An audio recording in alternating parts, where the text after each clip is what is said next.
Hello, this is Aaron from AaronOnAutos.com. This is your Driving in Wyoming podcast, and today we're going to talk about the 2014 Kia Sorento.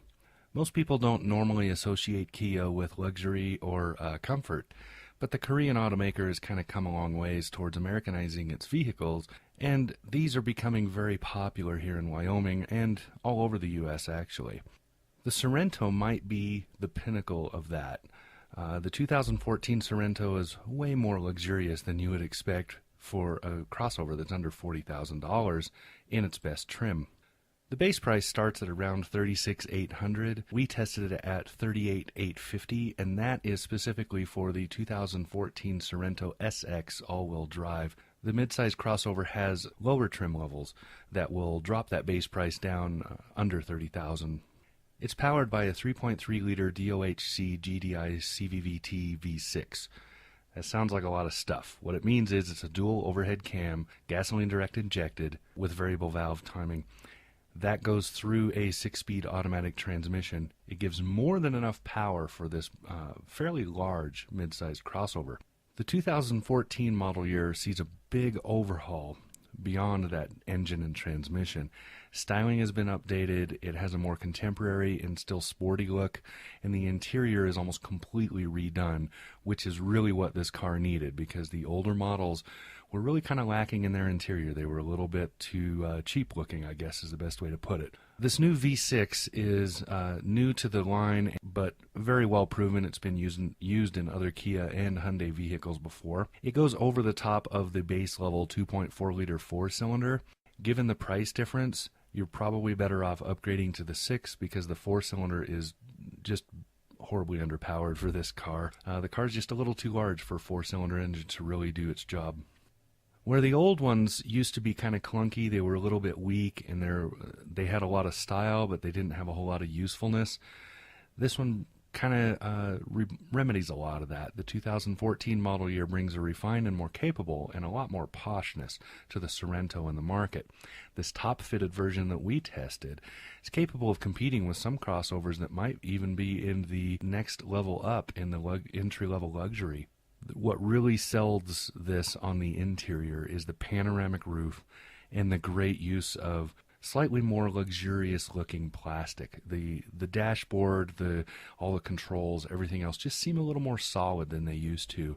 And of course, this package had the beautiful leather trim seating, which can compete with anything anybody else is making. Seating is very, very comfortable, and it's very well positioned. There's plenty of room for everybody who wants to get in here.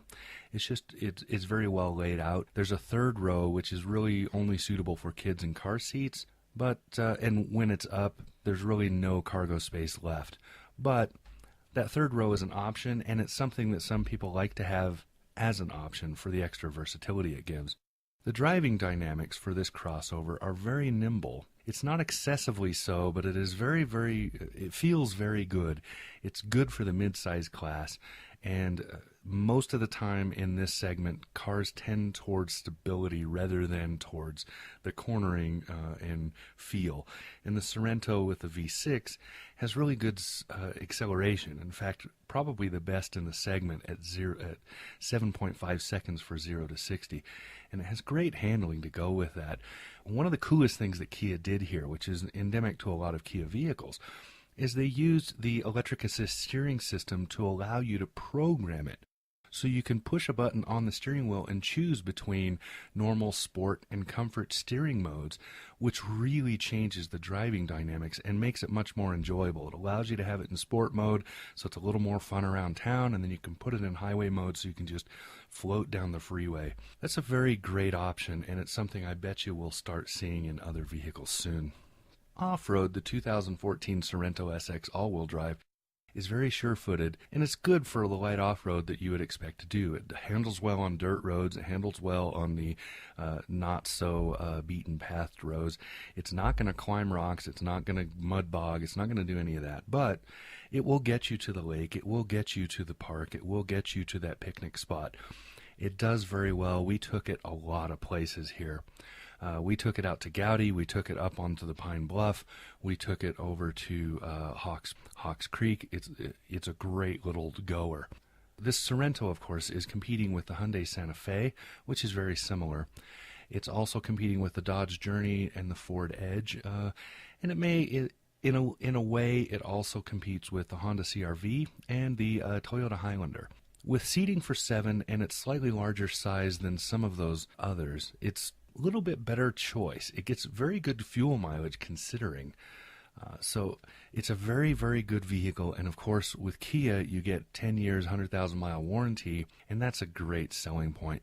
If you're looking for a mid-size crossover, which is a segment of vehicle that's very popular here, this 2014 Kia Sorento is a very good choice. It's something that you should really put on your list. You should not ignore it just because it doesn't say Ford or Chevy on it.